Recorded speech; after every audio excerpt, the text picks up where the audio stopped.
description of Doc. That's hard to do. Sometimes he's just wild. Maybe my one word would be passionate. I would say that he has a jubilant peace. If I had to use only one word, I would probably say Doc is exuberant. It's so obvious like where his joy comes from, and it like shows through in everything that he does. One word is really hard because I feel like there are so many attributes that Doc has, so many qualities.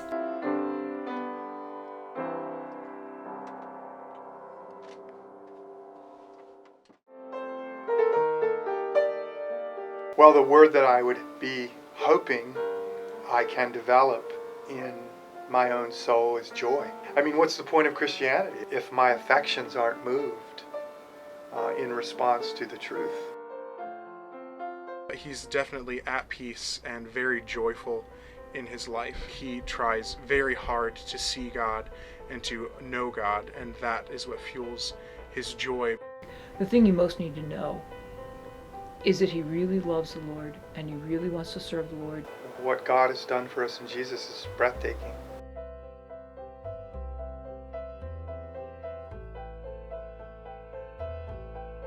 I've been here since I graduated from the University of Alabama in 1989. I graduated with a Doctor of Musical Arts degree in voice performance. Since then, I've been here.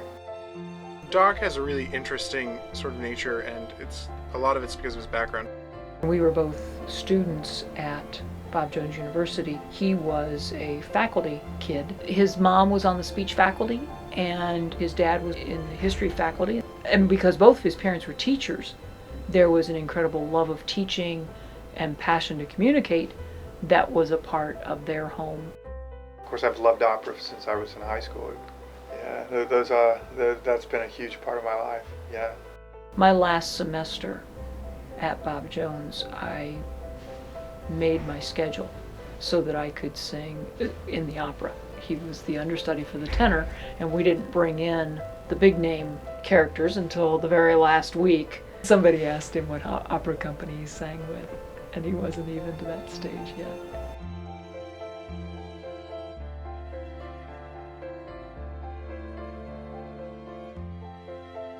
So every now and then he'll share some insight from his teacher, which is really cool. And so he's started to integrate that more in how he teaches. Of the different areas that I've worked with Doc, I think my favorite would be him as a professor. He recognizes that the things that he's learned from these other people, and so he wants us to see them and not just him.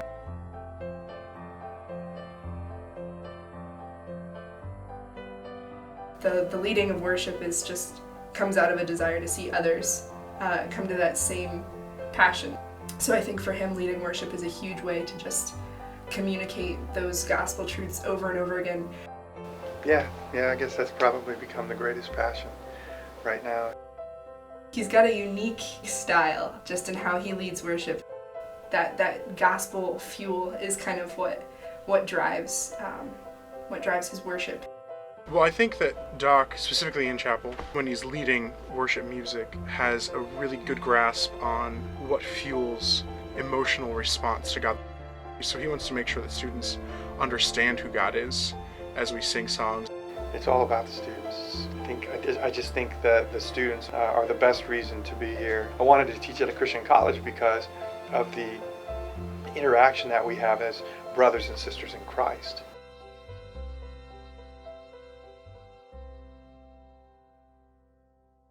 He's reading through Harry Potter right now, and he's very serious about reading through Harry Potter. He loves this series, and it's so funny, and he enjoys it, and he laughs about it and talks about it, and he'll use it in examples.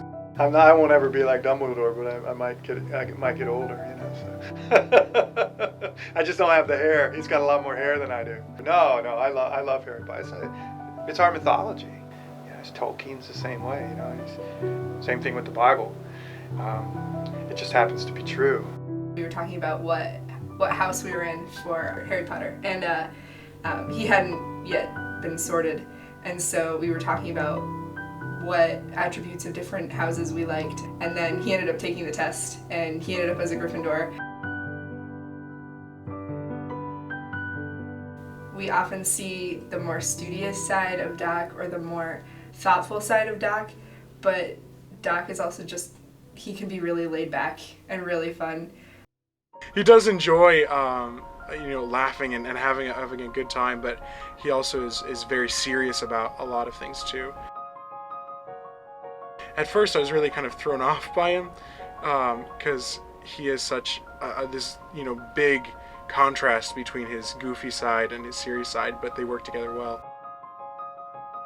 So he's not Minute Rice, you can't just immediately understand him. It takes a while not for him to warm up to you, but for you to understand him.